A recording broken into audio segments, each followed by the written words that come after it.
Bonjour à tous, bonjour à toutes. Bienvenue dans ce live de bon matin. Alors, je vous fais mon live aujourd'hui de bon matin parce que je suis inspirée à l'instant T. J'avais envie de vous partager quelque chose. Donc, je me suis dit, eh ben, il n'y a pas d'heure. Aujourd'hui, ça sera 9h30 du matin. Donc, voilà, pour ceux qui peuvent nous rejoindre, eh bien, bienvenue. N'hésitez pas. Pour ceux qui se lèvent, peut-être que vous allez vous lever avec moi. Alors, nous sommes le 352e live. Ouais, je suis en train de réfléchir. Ouais, c'est ça, 352e live. Donc le challenge des 365 jours live est bientôt terminé. Et ce que je vais du coup essayer de faire, de partager dans ces 10 prochains jours, ça va être les clés en fait d'enseignement de cette année. Qu'est-ce que ça m'a apporté? Et je pense que je vais le faire voilà, à travers différents lives qui feront sûrement plus de 10 minutes, donc je ne pourrais pas les mettre en story et c'est pas grave. Mais j'ai vraiment envie de vous partager ce que ça m'a appris cette année. Et j'ai pas envie de faire un bilan hyper lourd le 15 août, sachant qu'en plus je serai en vacances. Donc ce sera plutôt un petit live un peu différent, je pense, le 15 août. Mais du coup, je vais le faire en avance. Et aujourd'hui, je voudrais vous parler en fait du mental. Donc déjà, ce live, pourquoi je l'ai fait? Je le rappelle, c'est à la base, j'avais vraiment envie de me challenger en me disant qu'est-ce que ce serait d'avoir une trace vidéo, audio et écrite, puisque j'ai écrit les coulisses du live tous les jours. Donc chaque jour, je faisais un live et j'écrivais une page sur les coulisses du live, puisque je ne racontais pas forcément tout. Qu'est-ce que ça ferait d'avoir cette trace écrite pendant un an? Je trouve que le temps passe très vite et je suis quelqu'un qui est beaucoup dans les projets et qui a plus de mal à être ancré dans le temps présent. Et donc je m'étais dit, chaque jour, tu t'ancres dans le temps présent avec une clé que tu vas partager, une pépite, quelque chose qui t'a marqué aujourd'hui, quelque chose qui était fun, qui était joyeux, qui était intéressant, qui était instructif, que tu as vraiment envie de partager. Quel que soit le jour, quelle que soit l'humeur, quoi qu'il se soit passé dans la journée, que ce soit des choses positives, des choses moins positives. Et il y a tout eu cette année, évidemment, parce que c'est la vie. Il y a eu des choses très positives, il y a eu des moments extraordinaires et il y a eu des épreuves aussi et des choses très difficiles. Et au départ, j'étais partie sur des objectifs voilà, d'équipe très ambitieux pour la boîte. Et puis, ça ne s'est pas du tout passé comme prévu. Ça a été difficile, j'ai dû me séparer des salariés, j'ai dû recommencer toute seule. Et il y a eu une espèce de traversée du désert en fait pour moi que j'ai partagé, mais avec toujours un côté optimiste de justement comment je rebondis, comment je traverse cette période et comment je travaille ma résilience, jusqu'à ce que je ressorte la tête de l'eau, je réassainisse la trésor et puis je rebondis sur de nouveaux projets comme aujourd'hui. Et donc c'est vraiment un chemin entrepreneurial, je pense, qui a été très intéressant à partager. En tout cas, c'était ma conviction. Parce que souvent, on partage uniquement que ses réussites, on partage moins quand il y a des difficultés. Et surtout, on ne partage pas le chemin de ce qui s'est passé. Voilà, comment on en est arrivé là, comment on le traverse et comment on en ressort. Et donc ça, j'ai trouvé que c'était hyper intéressant à ce niveau-là, mais je vous en reparlerai un peu plus. Là, aujourd'hui, je voudrais vraiment faire un focus sur le mental parce que je ne compte plus le nombre de personnes qui m'ont demandé mais comment tu as fait, comment tu fais pour y penser, pour avoir chaque jour un sujet. Alors ça c'est beaucoup revenu. Comment tu peux avoir quelque chose à dire chaque jour? Alors d'abord c'est très personnel parce que je raconte ce que j'ai envie de raconter. Donc il y a des sujets qui ont intéressé, il y a sûrement des sujets qui ont moins intéressé certaines personnes parce que ça a touché différentes personnes selon les thèmes abordés et c'est ok. Et surtout, je ne me suis pas mis de pression en ce sens que je n'ai absolument rien préparé. Donc quand j'ai une idée, paf, je prends mon téléphone et je me dis c'est le moment pour moi de faire le live parce que j'ai envie de partager ça. Et je le fais de façon très spontanée parce que c'était aussi ça que je voulais faire.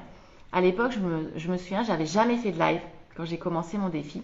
J'avais fait aucun live et je me faisais une montagne en fait des lives. Alors évidemment, 352 lives plus tard, je vous assure que les lives, c'est rien du tout. C'est pour moi, et c'est ça dont je voulais vous parler, en fait, ce qui s'est passé, en fait, le cheminement qui s'est passé. Et ça vient travailler, en fait, énormément le mental d'avoir un challenge sur une année, d'avoir un challenge aussi long aussi exigeant au départ, parce que c'est tous les jours. Sur 352 lives, clairement, j'ai loupé une seule journée que j'ai rattrapée le lendemain matin sur un thème du lâcher prise et j'avais adoré parce que justement, j'avais réussi à complètement sortir de ne même plus y penser. Et donc, c'était cool, mais j'en ai loupé qu'un seul.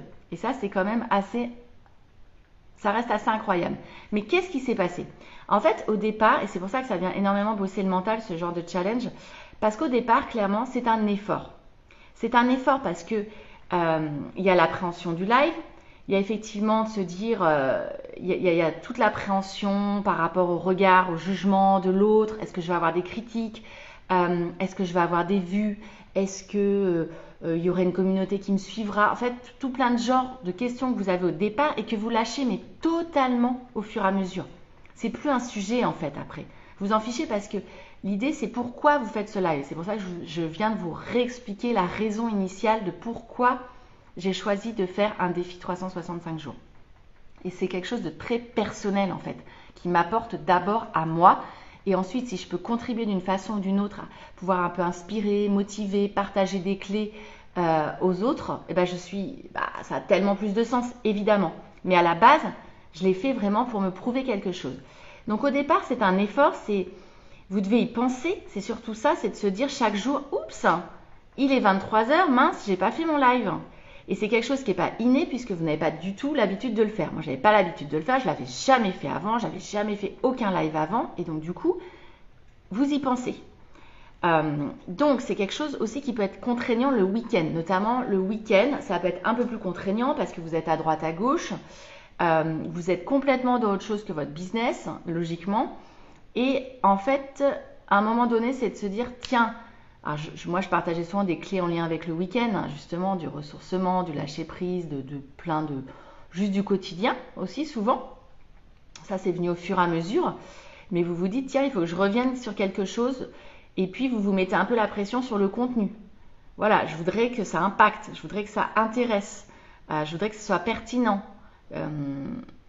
Et puis, au fur et à mesure, le fait de le faire tous les jours, et ça vous avez des études très sérieuses en psychologie positive qui démontrent que de toute façon au bout de 21 à 28 jours, il y a deux écoles entre 21 ou 28 jours, d'une action que vous répétez quotidiennement pendant 21 à 28 jours, vous transformez ce qui est au départ un effort, qui peut être un peu contraignant, en une habitude, en quelque chose de plutôt sympa à faire. Et c'est exactement ce qui s'est passé. C'est-à-dire qu'au fur et à mesure, et très rapidement, au bout d'un mois, je me suis rendu compte qu'en fait, ça venait complètement naturellement, que je me posais plus la question de il faut que.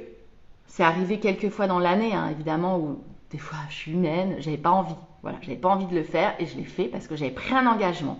Et mon engagement, je le tiens et je le tiendrai jusqu'au bout. Mais la plupart du temps, à 95% du temps, c'était juste quelque chose de complètement inné. Là, typiquement, je me dis, tiens, j'ai envie de partager une première clé de ce bilan, puisque j'arrive à la fin. J'ai une idée, j'ai envie de parler de mindset, j'ai envie de parler de mental, et ben j'y vais. Je prends mon téléphone, je ne me pose pas de questions, j'y vais. Et j'y vais avec plaisir. Et donc, en fait, c'est ça que ça a complètement démontré, c'est qu'effectivement, ça devient une habitude, ça devient quelque chose de facile, quelque chose de très fluide. Et en plus, votre cerveau, il a complètement intégré. Il a complètement intégré que de toute façon, dans cette journée, chaque jour, il y avait ce petit moment, et c'est aussi très physiologique, hein, avec ce téléphone, face cam, où je parle, où je me pose, où c'est ce petit moment à moi, où je partage quelque chose. Et du coup, c'est devenu complètement intégré, et parfois même, je l'attendais en fait, ce moment. J'avais envie de me dire, oh, mais c'est trop génial, j'ai vécu ça dans ma journée, j'ai adoré, j'ai trop envie de le partager. Donc voilà, donc c'était ça en fait qui se passait. Et du coup, ça vient muscler vraiment le mental. Parce que c'est quelque chose, c'est un engagement qui est long. 365, la plupart des gens font des défis sur 30 jours, voire 60 jours, voire 90 jours. Ils s'arrêtent. Ok ? En général, c'est la moyenne. Il y a très peu de gens qui arrivent à faire 365 jours. Quand moi, je suis beaucoup de personnes qui se sont lancées dans les défis. J'en connais, peut-être deux. Il y en a d'autres, hein. Les deux qui ont réussi vraiment avec voilà, un impact, etc. Mais ça, je vous en reparlerai de l'impact. Mais du coup, pour moi, c'est un engagement qui a énormément musclé mon mental. C'est-à-dire qu'aujourd'hui, je me dis, quand je décide de prendre un engagement sur quelque chose, que ce soit à titre perso ou pro, j'ai aucun doute. Je sais que je n'abandonnerai pas en cours de route. Maintenant, je le sais. Parce que ce truc-là de faire un live quotidien pendant 365 jours, week-end compris, vacances comprises, même quand c'était dur, même quand j'ai vécu des épreuves, même quand ça n'allait pas, de le faire quand même, bah, je vous assure que derrière, vous pouvez faire à peu près ce que vous voulez. Vous savez que vous aurez la volonté pour le faire. Par contre, à la base, il y a une décision et le pourquoi je le fais, il est fondamental.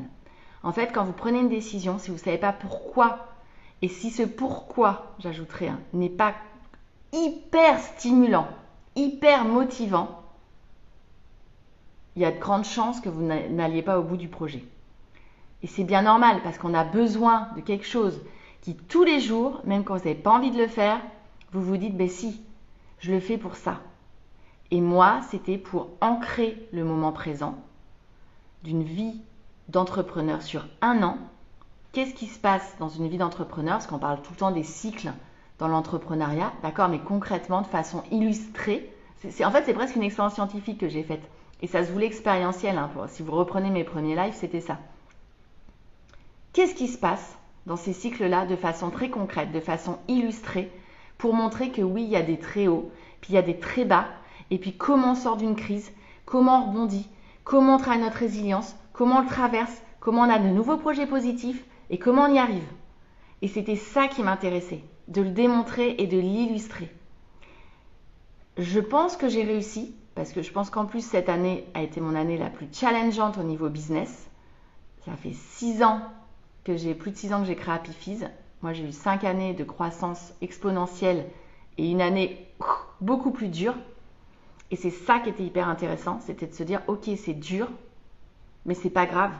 J'ai peur, oui, j'ai peur, mais je vais quand même le traverser, puis je vais rebondir, et puis je vais y arriver. Et c'est exactement ce qui est en train de se passer. Et je suis tellement confiante que j'ai même créé ma deuxième boîte.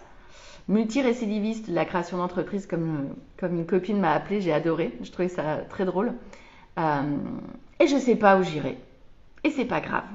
Je crois suffisamment dans mon projet, j'ai suffisamment confiance en moi. Et en plus, j'ai cette confiance que si j'ai fait un 365 jours live, et si je sais pourquoi je l'ai fait, bah là c'est pareil, monter une deuxième boîte, je sais exactement pourquoi je le fais, comment j'ai envie d'impacter, comment j'ai envie de contribuer. Et donc je sais très bien que même s'il y a des difficultés, bah, je vais les traverser et puis je vais la développer, la boîte. Et ça, bah, c'est sûr que le muscle de la confiance en soi, il a été amplement, largement renforcé et travaillé tout au long de l'année grâce à ce challenge. Donc aujourd'hui, je voulais vous parler de ça. Je voulais vous parler du mental, du mindset, de la transformation de l'effort en habitude, comment ça se passait. Et puis chaque jour, je vais essayer de vous partager vraiment une clé de bilan de ce 365 jours. N'hésitez pas à commenter, n'hésitez pas à me dire si ça vous parle, si ça vous inspire. Voilà, je rebondirai également sur vos commentaires. Je vous souhaite une très très belle journée. Je vous embrasse. On se parle demain. Ciao!